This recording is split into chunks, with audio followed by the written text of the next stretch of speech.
উপজেলা পরিষদ নির্বাচনকে ঘিরে আমার কর্মী সভার পৌরসভা কর্তৃক আয়োজিত এই সভার ছোট ভাই সভাপতি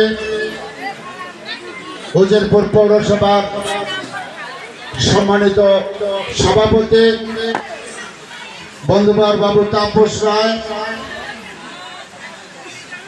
এখানে উপস্থিত সত্যিকার অর্থে আপনাদের সম্মুখে আমি কখনো উপস্থিত করিনি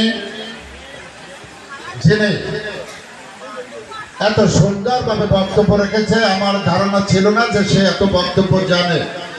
ভয় পাচ্ছি ভবিষ্যতে উপজেলা চেয়ারম্যানের না দাঁড়িয়ে যায়।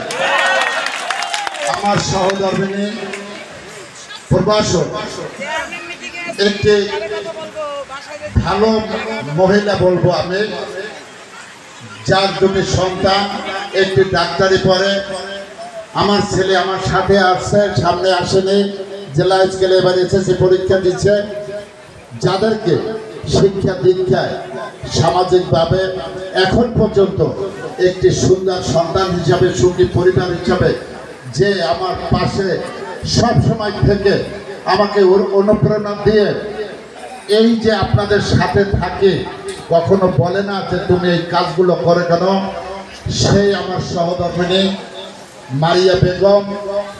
আমার মঞ্চে উপস্থিত, নাম বলবো না, অনেক রাত হয়ে গেছে, মা বোনেরা আছে, ভাইয়েরা আছেন, চাচারা আছেন, আমার সম্মানিত উজিরপুর উপজেলা আওয়ামী লীগের সহসভাপতিগণ, যুগ্ম সাধারণ সম্পাদকগণ, সাংগঠনিক সম্পাদক, সদস্যবৃন্দ, অন্যান্য সম্পাদক মণ্ডলী, আমার পৌরসভা সম্মানিত বিভিন্ন আঙ্গিকের নেতৃবৃন্দ, সম্মানিত পৌরসভার বিভিন্ন ওয়ার্ডে কাউন্সিলর বৃন্দ, মহিলা কাউন্সিলর বৃন্দ।